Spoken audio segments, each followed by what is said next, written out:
Right. Well, good evening, everyone, and thanks for joining us for the first in a series of webinars with Dr. Gary Sales. My name is Mike David, and I'm the Executive Director of the Indiana Golf Office. And we are certainly happy to be working with Dr. Sales to deliver these webinars designed to make all of you mentally tough.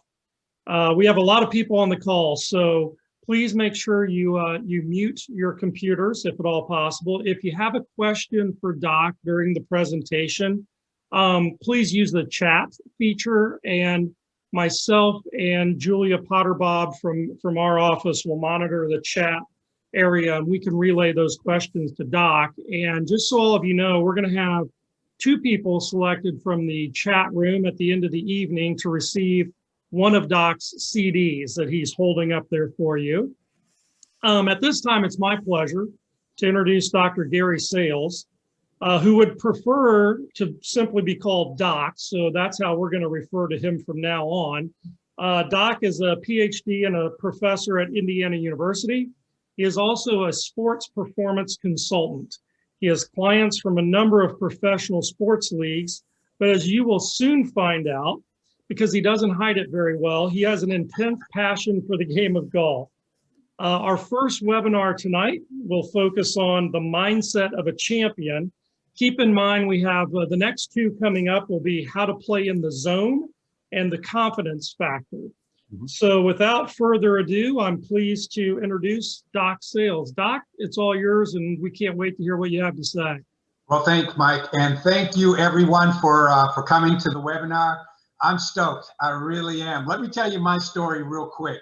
I'm retiring. When I leave IU, I'm going to be doing this. So I'm not really retiring from work. I'm going to be doing this. I'm going to be doing webinars and working with people and playing a lot of golf and traveling nationally and internationally. So I decided to start in my own backyard, and that's Indiana Golf. So Mike, Julia, thank you for giving me this opportunity, because I love the game. I play the game every day. Some people say too much. Ask my girlfriend, she'll say she's a golf widow. She knows what, she knows the drill. But what I'm going to do is I'm going to talk about, and I'm intentionally leaving you guys with the cliffhanger so that you come back. We're going to cover everything that you need to know, but not tonight. Tonight, I'm going to get your appetite a little wet, and I want you guys to be so stoked and so curious that you will come back, because I want this to continue. No, I am not a sports psychologist. Please don't call me a sports psychologist so I don't get in trouble with my friends, but I do borrow heavily from their field.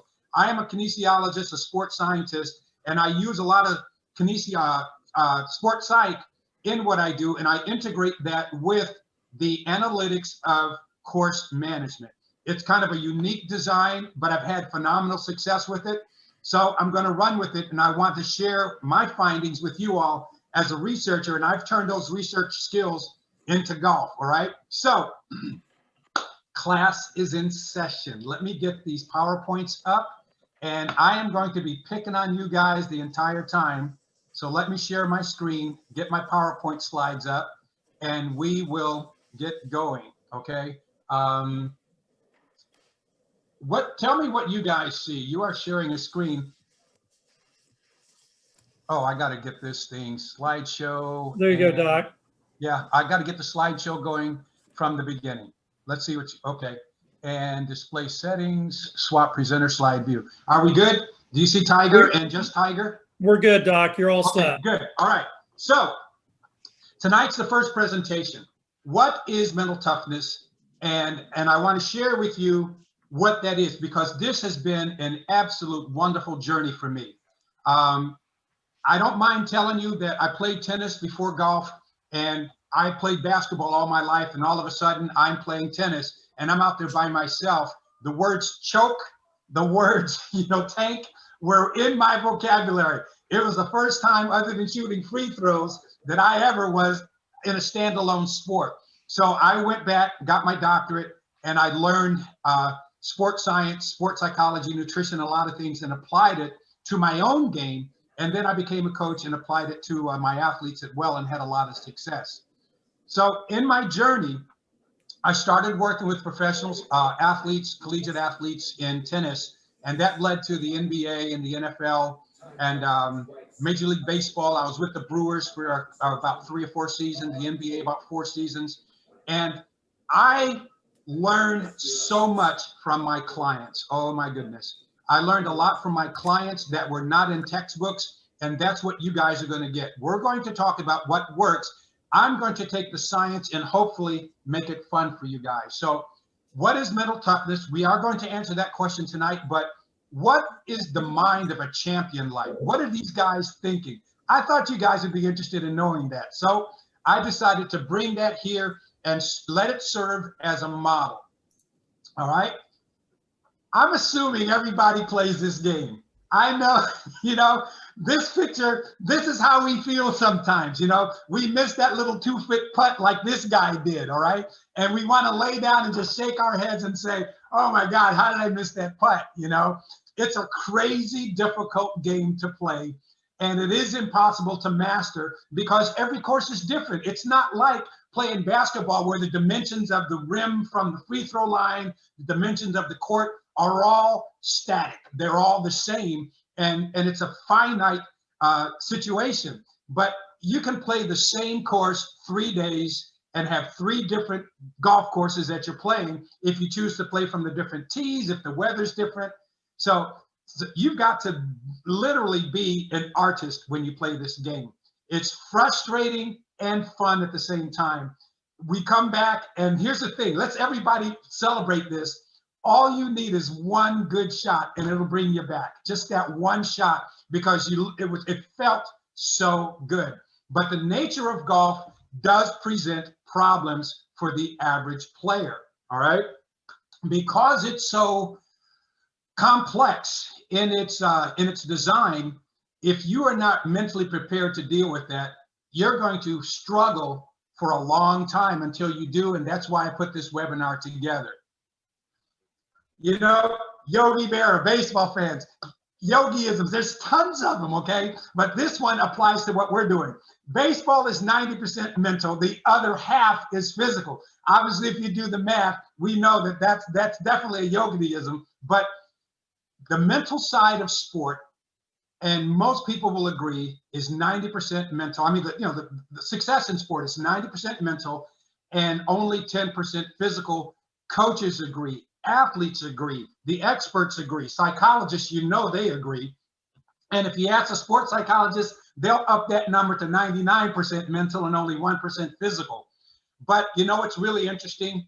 Everybody works 90% on the physical and only 10% on the mental.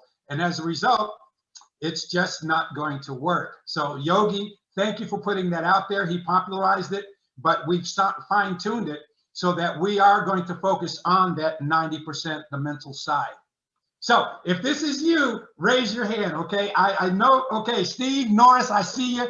Wave your hand, Steve, if this has ever been you, where, we go out and we play and it's like, oh my gosh, what am I doing here, okay? So what do we do? Well, if we make too many mistakes, we go into what is called fix-it mode or self-destruct mode, all right? We're making a lot of mistakes.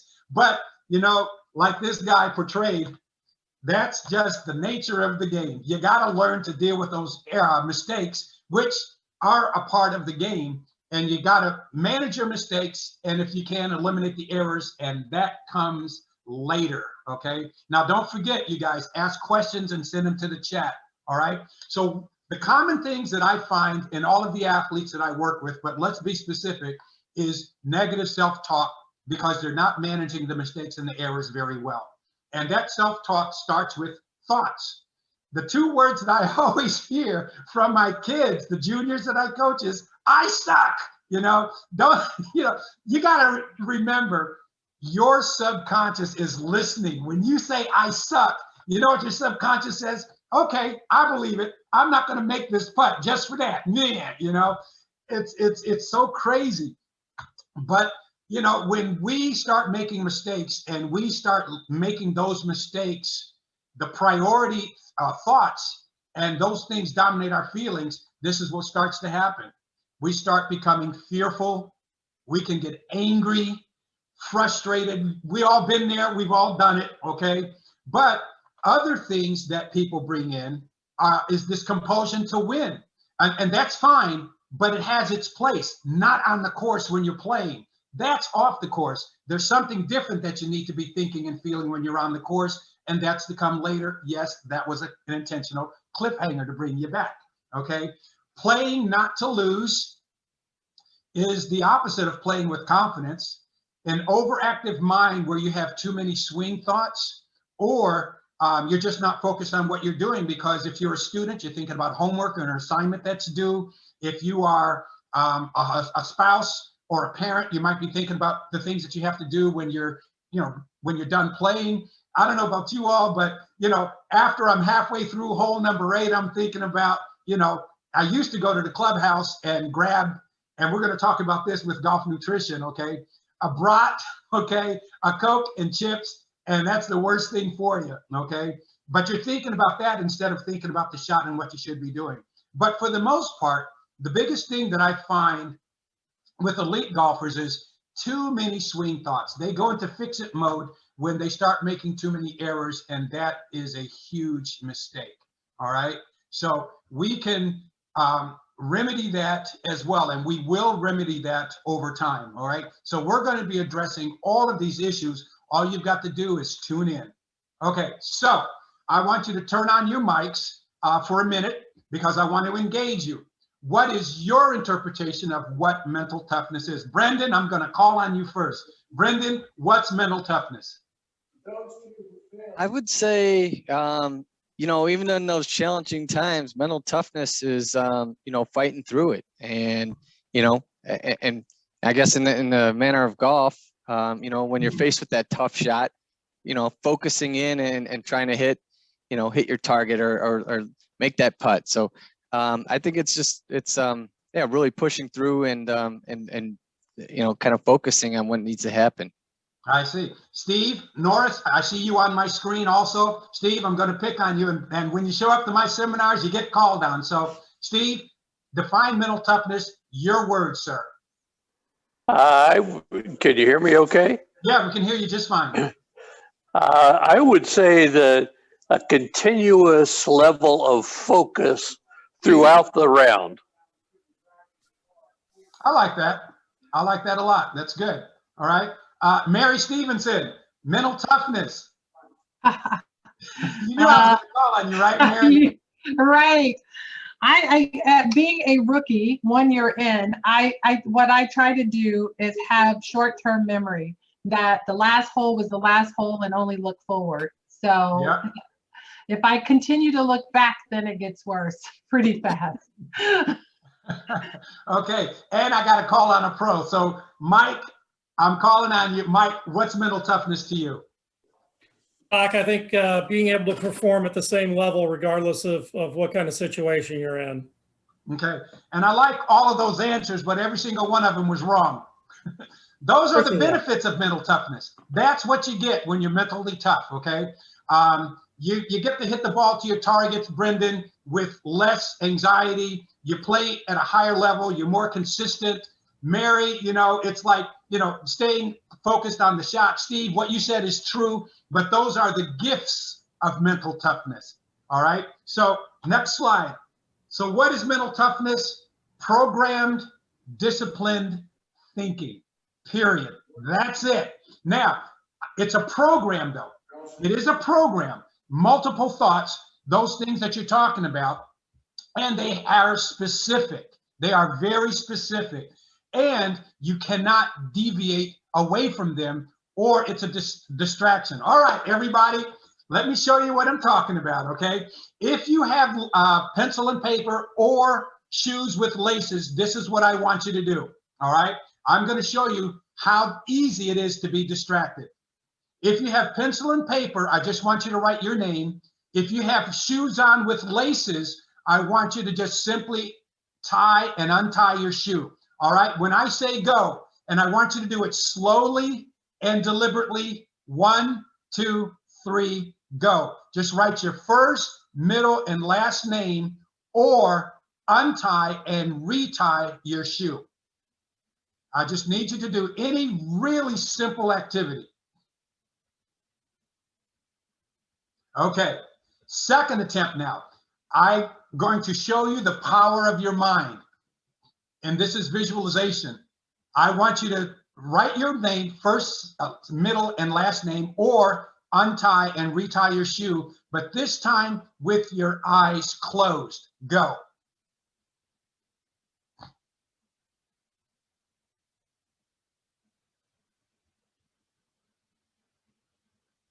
Now, you should have seen the ability to do that because your mind was quiet and you had a singular focus. And that is when you play your best golf, Mary Stevenson. Okay. So what I want you to do now is I want you to write your name, first, middle, last name, or untie and retie your shoe. But while you're doing it, I want you to count backwards from 100 by threes. Go. I don't hear. Okay. Count backwards out loud to yourself.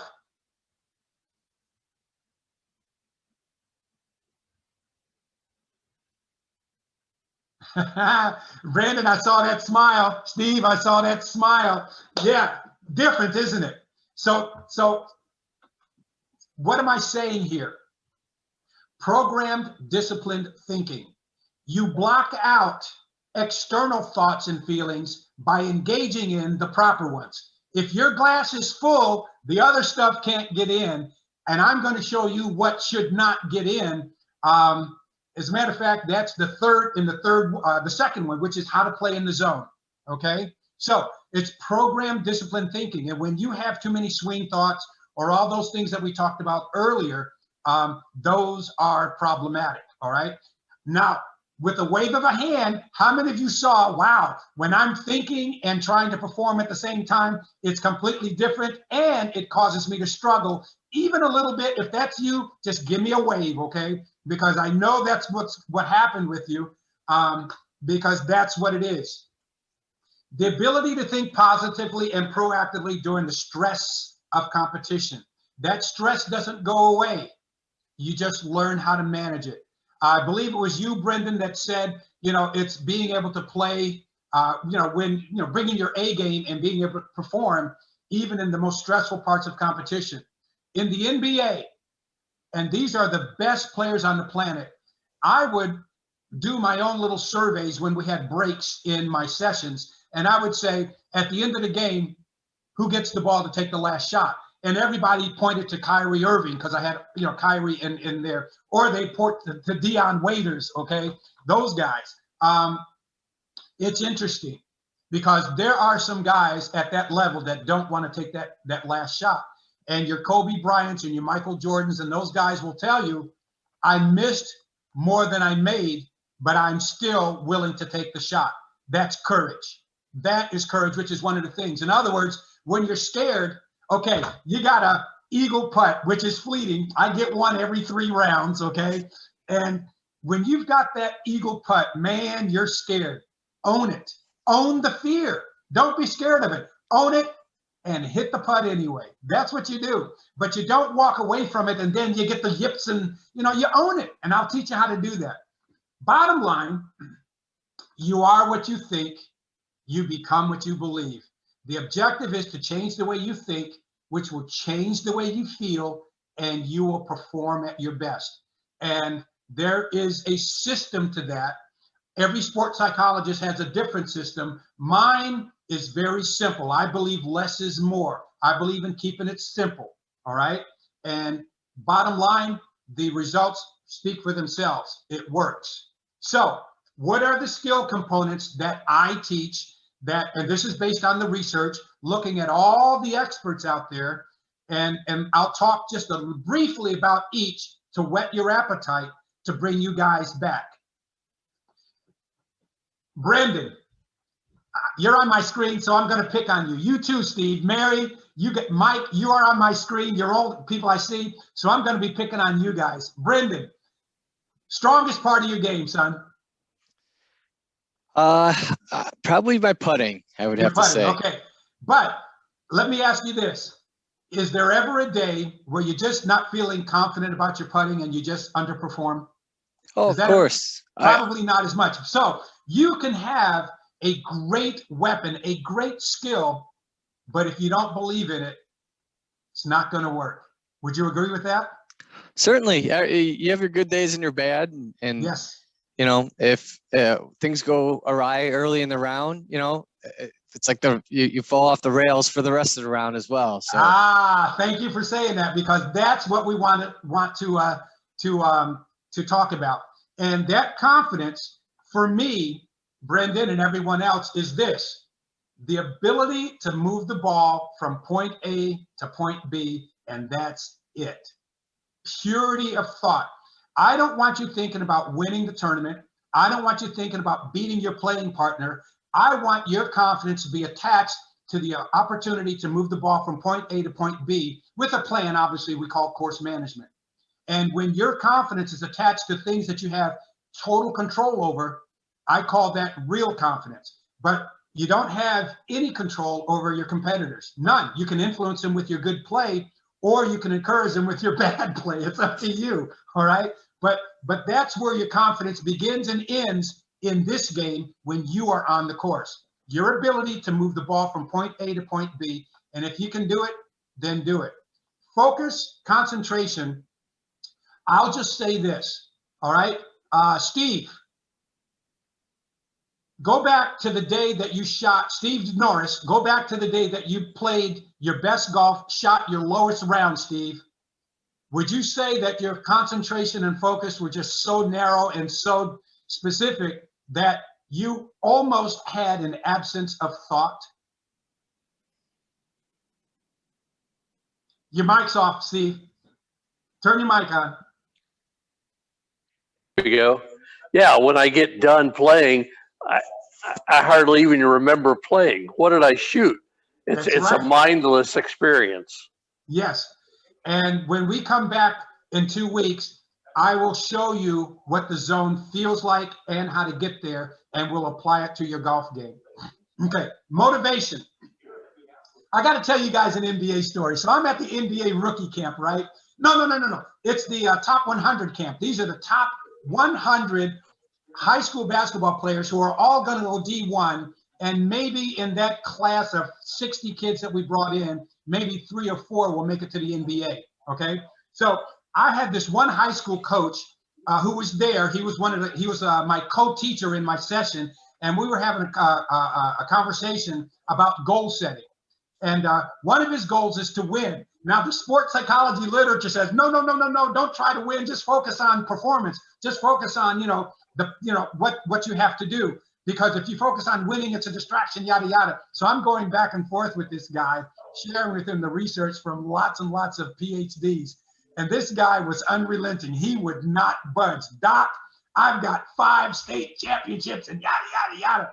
I got to listen. So this is what he helped me to come to the conclusion.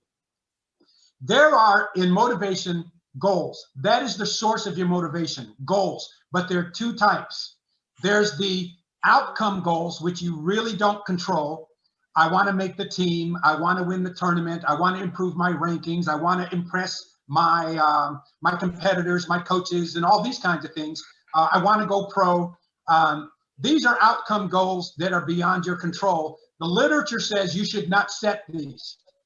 My coach, a high school coach, a 5-time state championship coach, said, that's the biggest bunch of mess I ever heard. We set those goals every year, and you should. However, they have no place on the golf course, because now when you're on the golf course, your goals shift to what are called performance goals. Depending on where you are, I want 10 to 12 greens in regulation. Brendan, I want less than 30 putts. Steve, I want you to get up and down at least 50% of the time. Do you understand? Those are the things. And any thought about, if I miss this shot, I'm not going to make the team, coach is going to be mad. Those are things that are off the course and have no business on the course and are a distraction. Now, remember, you were just simply tying your shoe or writing your name, and you had a random external thought that prevented you from doing that. Brendan, imagine you having a random thought standing over a 3-foot eagle putt to win the tournament for your school. Do you understand? So that's why I had you guys doing that. So motivation, 2 types of goals. Performance goals, which are the ones that are on the course when you're actually playing, and then those outcome goals, which you talk about with your coaches and your parents and your teammates away from the course, and you don't bring them on the course. I'll explain when we get to motivation. Pressure, you know, manage pressure according to the science is simply this. You have this something to do, like let's say that you want to sink a putt and you've got the skill to do it. So this is what you have. You have the skill to do it, so execute it, get it done with high concentration and confidence. But if you doubt yourself, you create a gap. If you doubt yourself, you create a gap.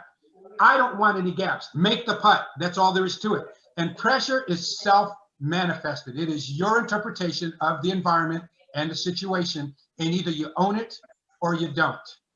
You understand? Either you own it or you don't. So everybody say this now.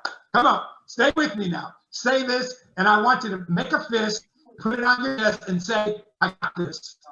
Come on, everybody. Come on, play with me. I got this. That's what you say when you're standing over any shot. I got this. All right? When that pressure, those random thoughts, and any of that stuff comes in, you just say, I got this. You flip a switch from the amygdala in your brain, which sees that situation as a threat, and you switch it to the hippocampus, which sees it as a challenge and you can't wait to execute. We'll talk about that later. And then visualization. This is one of my favorites, and I can't believe the psychology literature is in conflict with this. There are people that say that visualization is a waste of time, and then there's a research that shows clearly that if you see it before you do it, you increase the likelihood of making it happen. So, but there's external visualization, which you know, watching videos and reading and things like that. And then there's internal, where you see it in your mind's eye.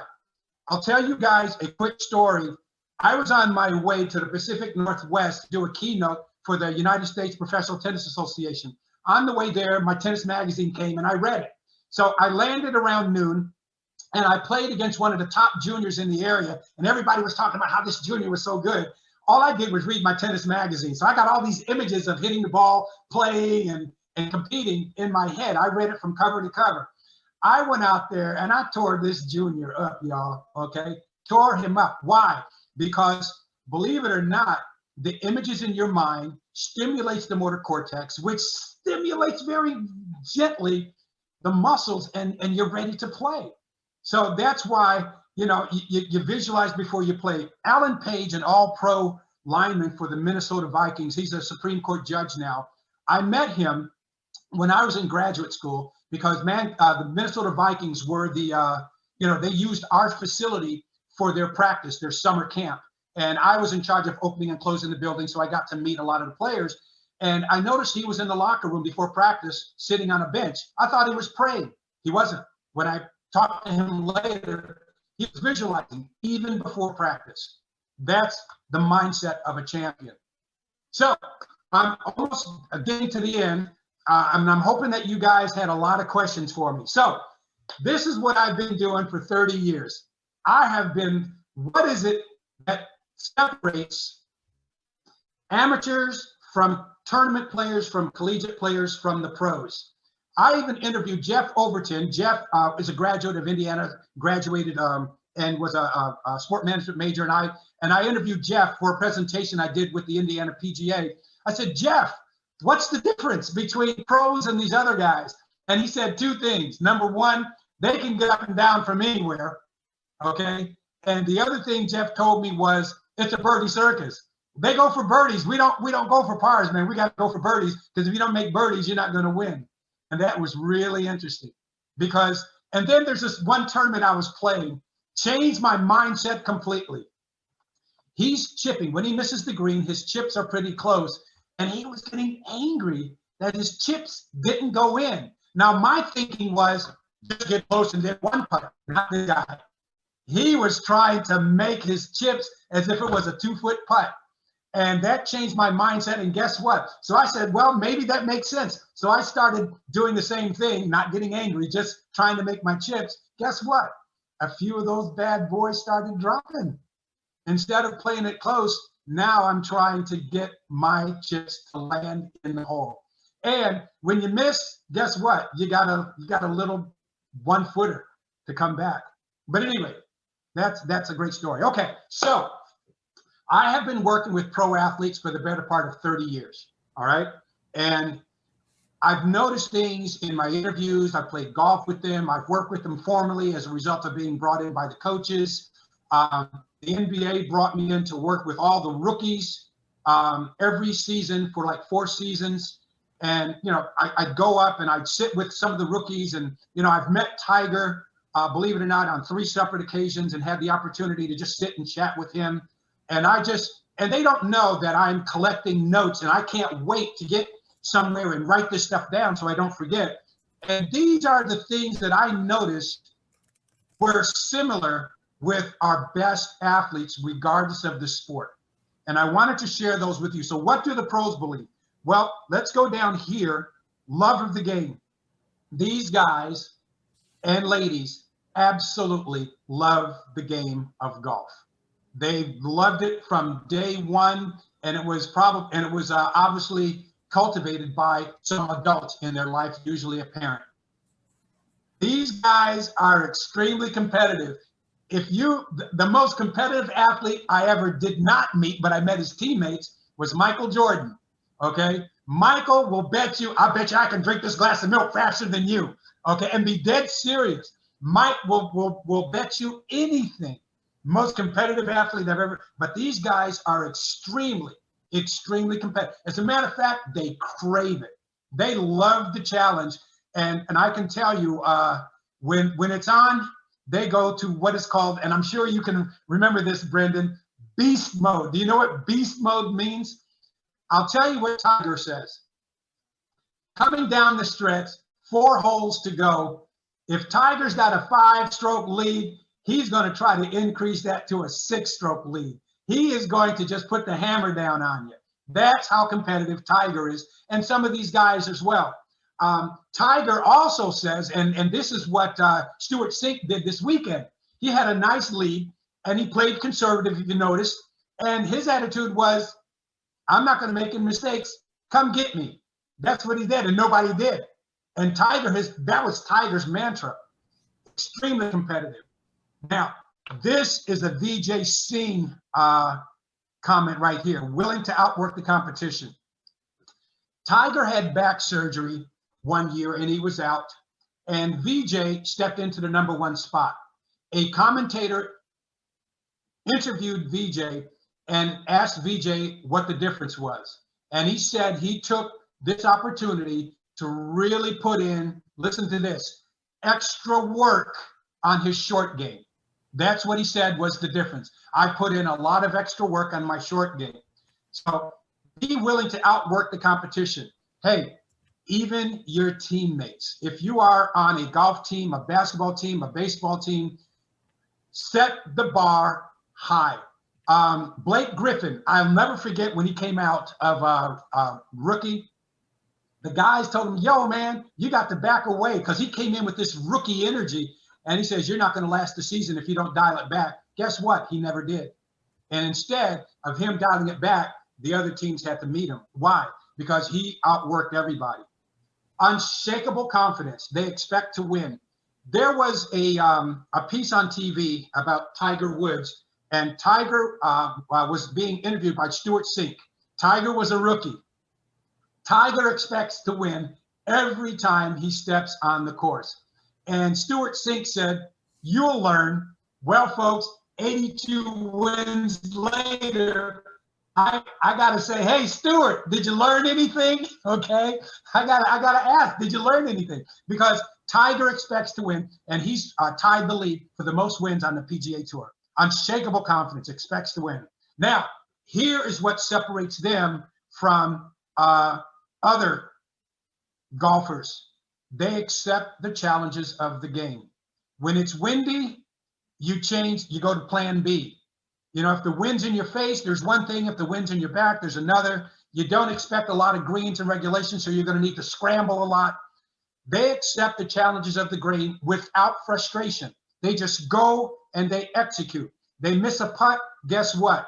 They overcome adversity by viewing their mistakes as a lesson. In other words, oh, well, I missed it, and I missed it because, and they know exactly why they missed it. So they analyze it rather than react to it. Now, we may see them, with the head bod or, oh man, or something like that. But you know what? They are able to recover. That's what they do. The next shot for the best players, that's behind them. So they are able to overcome the adversity of our game by viewing their mistakes as lessons. They're highly motivated with a strong desire to improve. Tiger probably exemplifies this the most. He was at the top of his game, changed his swing. Why? Because I want to get better. He was already beating everyone, number one in the world, number one for the most weeks in a row, and it was just absolutely incredible. And then here's the other thing, which I feel is a huge skill that these guys have that I teach, and that is the ability to focus and to block out distractions. That's the little thing that I had you guys do with the writing of your name and the untying of your shoe. But apply that to your golf game. When you are able to perform without distraction, that's when you absolutely will play your best. And I'm going to teach you how to do that. So in summary, all right, mental toughness, your mental game, mental performance is incredible, because what you think does affect how well you play. I'll even be more specific. It will affect how you swing the club.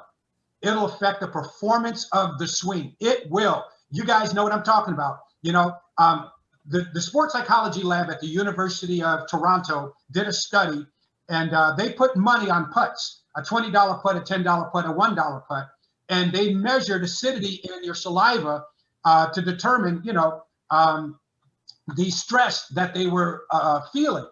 And sure enough, with the $20 putt, stress was higher. The $10 putt, it went down, and then to the $1 putt, it wasn't that high. I equate that to, I don't know about you all, but a bogey putt is not really challenging, and I play with a lot of guys. If that's a bogey putt and you're within 3 feet, they tell you to pick it up. Par putt for 5 feet, you're looking at something. A birdie putt, even 1 foot from the hole, will get your attention, doesn't it, Brendan? Even a birdie putt. Or, Steve, an eagle putt, okay? And, Steve, have you ever had this happen, Steve? You got a 3-foot eagle putt. Mind you, on tour, the pros make 99% of their 3-footers, Steve.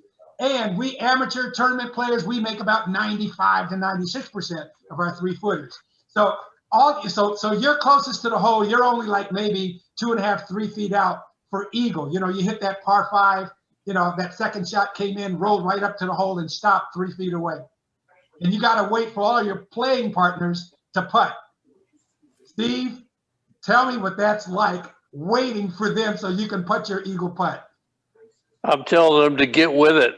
I want to get this misery over with. But you understand how easy it is to get thoughts? So, Steve, I would tell you that when you're standing and waiting for your playing partners, step away from your ball, visualize the putt, do the practice. You know what I mean? Just do a long pre-shot routine. And then when it's your turn, you step up, and guess what, Steve? All of a sudden, you're not thinking that it's an eagle putt. Your thoughts are going to be, oh, it's just a 3-footer. And guess what? You're going to strike that ball with more confidence. Okay, so at any rate, the quieter your mind, the better you perform. That's the end game. So when you become more disciplined in your thinking and you're executing your game plan, your mind's going to be quieter, more focused, and it's going to be brought in what we call a narrower focus. And that's when you perform your best. And that's what I'm going to, Mike, that's what I'm going to be doing with everyone with the seminar over the next few weeks. All right. So that's what the deal is. That's what I want to do. So, Mike, I'm ready for some questions.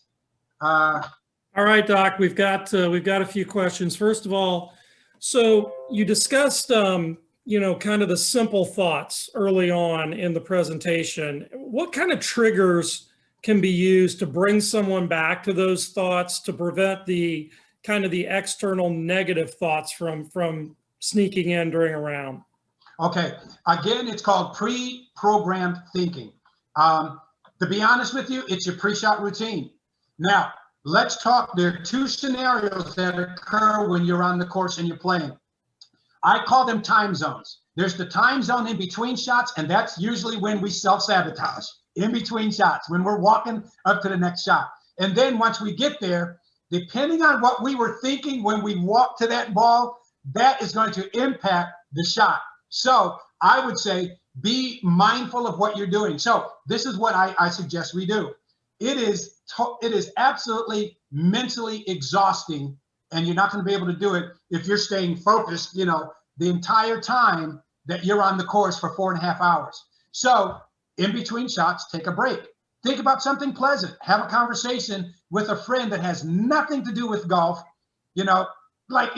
whatever, when I'm playing with my guys, we talk about family, we talk about men's health, we talk about, did you see the game last night? You know what I'm saying? And then it's like timeout. You go into a different mode when you step over the ball, and then you do your pre-shot routine. So when you are away from the shot and you're walking up, that's when you really just, like I said, just take a break from golf. Give your brain a chance to relax. But the moment you start approaching your ball and you're beginning the next shot and you initiate your pre-shot routine, that's when it just comes in here. And the pre-shot routine is very, very specific. And we talk about that when we get to the zone as well. So again, the foundation is manage your thoughts, have a program or a plan to manage your thoughts, and I help them to develop that plan. So if your glass is full, nothing else can get in. Doc, what's a realistic number of performance goals? Can there be too many that would be overwhelming or unreasonable for a player? Yes, I agree. I believe in simple. The brain likes it simple. As a matter of fact, when it comes to focus, less is more. In other words, the less the focus, the more the brain likes it. And let me give you an example of that. All right. Everyone do this. Just stick your thumb in front of you, and I want you to look at your thumbnail. Look at your thumbnail, and I want you to look at the features and details of your thumbnail.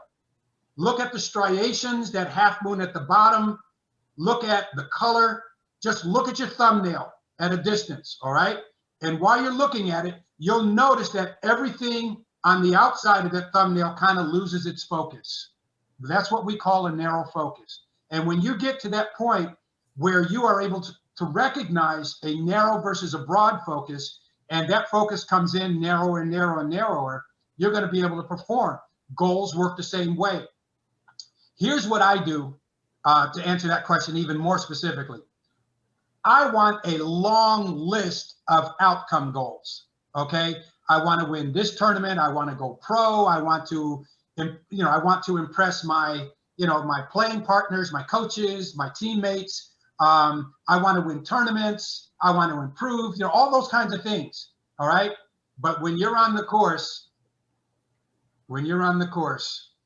I teach one thing, and that is orient your game, your time, your game plan to greens and regulation.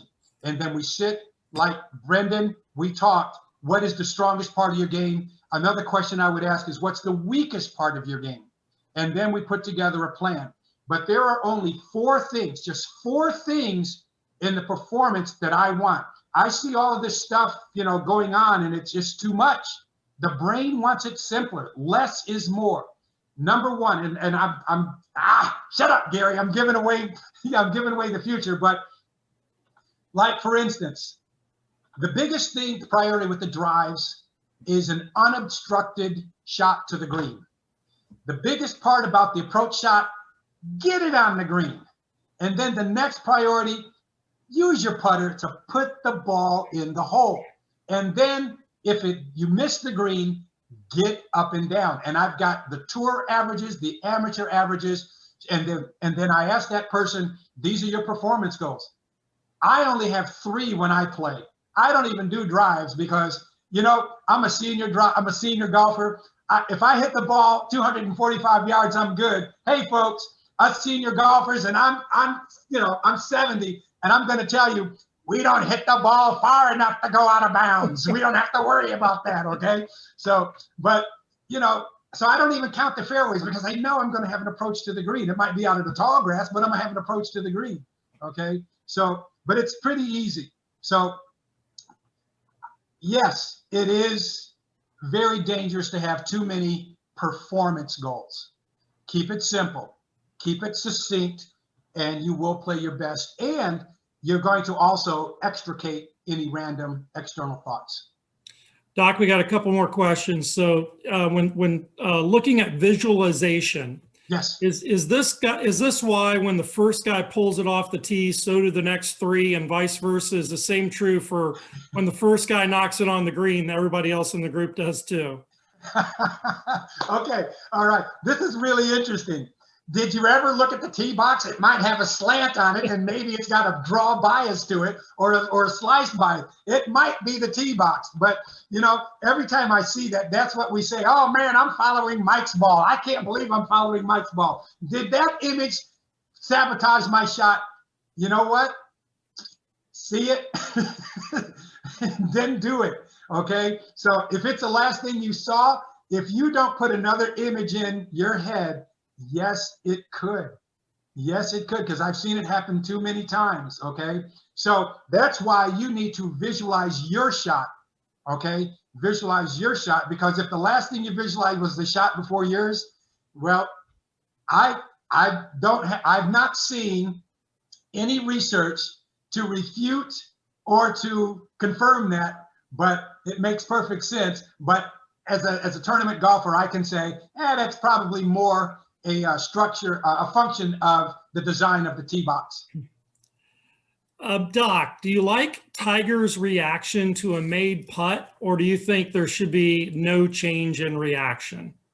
Also talking about emotions, obviously, and containing them or not. I know that, you know, I'm gonna tell you something, okay? I'm boiling water in a teapot, and it's got the little spout. And when the water boils, it starts making a loud noise, yes? But if I'm boiling water in my microwave in my cup, there's no noise. Or if I'm boiling a pot of water, I'm still getting hot water, but I'm doing it a lot of different ways.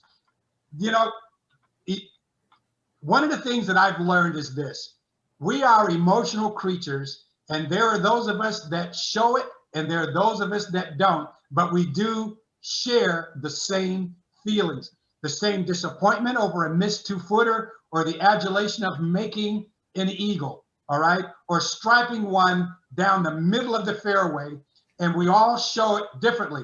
And I've had guys tell me, don't hate me because I don't show emotion. I've seen coaches, and I had to pull him to the side, Mike, yelling at a basketball player. This kid was amped and he was excited, but he just didn't show it.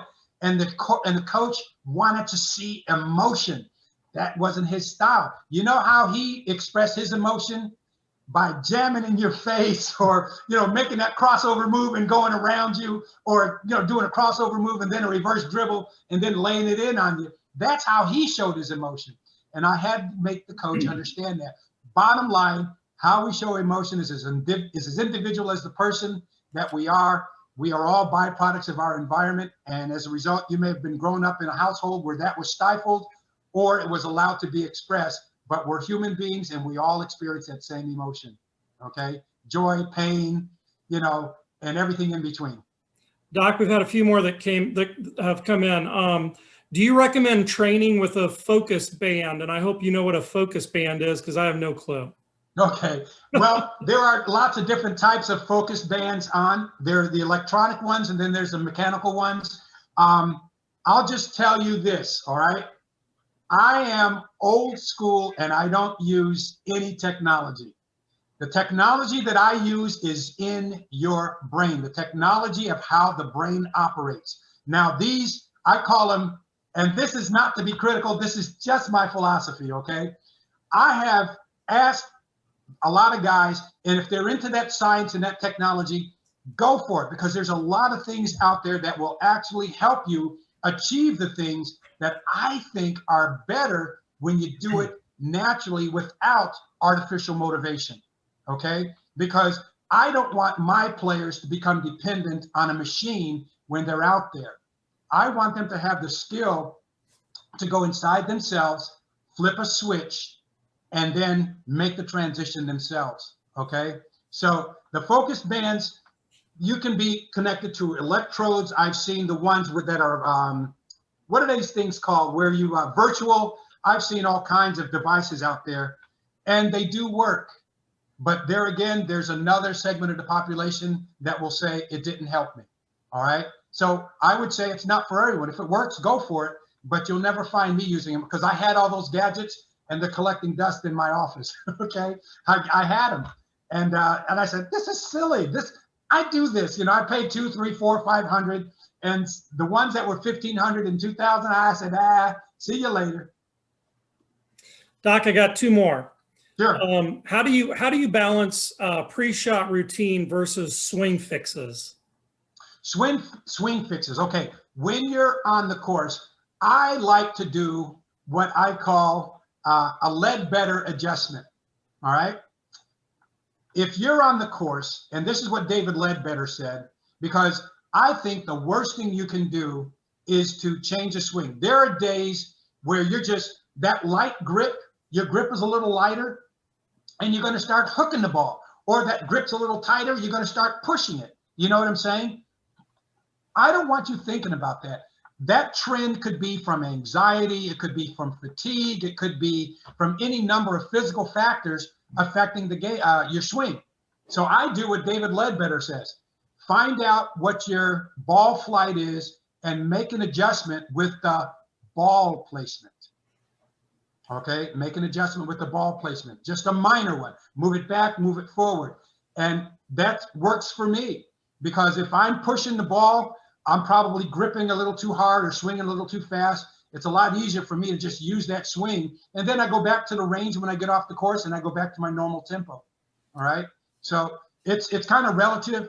I would say, and I'm going to defer to what works, and because David Ledbetter put it out there, move the ball to fit the swing. Doc, last question tonight. I'm sure you've never heard this one before, but this person says 2 weeks ago they played a course for the first time in preparation for a tournament and shot 78. And then on tournament day, they shot 93. Yep. Okay. All right. I got to tell you a story. Okay. So one of my guys, I don't know if he's here tonight because I can't see him. He shot, he was medalist at a tournament. Okay. 3 weeks ago. Okay. And so, you know, I'm talking to him in preparation for another tournament. You know what I told him? Don't even think about that last tournament, man. That was a different course, different situation, different environment. You better not bring that into this swing, into this tournament. The only thing I want you to think about is greens and regulation and let everything work itself out, because that's where we're at now, okay? Because I've been working with him for a while. So guess what? Back-to-back medalists, okay? Back-to-back medalists. I guarantee you, had he thought, well, I shot a 72 this day, I can shoot 72 tomorrow, not going to work. Yesterday was yesterday. This is today. Forget about what happened yesterday. I guarantee you that person that shot that 98 had performance anxiety because they walked on the course with expectations. Nope, don't do it.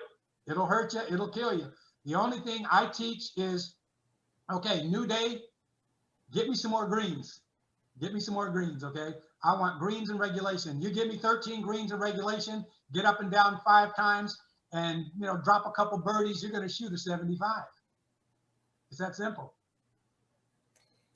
Doc, we certainly appreciate it. Thanks to everyone that joined us for session number 1. Just a reminder that we're going to be back on Tuesday, May the 4th, same time, 7 o'clock, and we're going to learn how to play in the zone, right, Yes, Doc? sir. How to get the mind quiet. Oh, yeah, you guys are going to like. I'm going to turn that switch on. You guys will learn how to turn on that switch. Oh, yeah, definitely. All right, perfect. Doc, thanks a lot for being part of it, and we'll see all of you next time.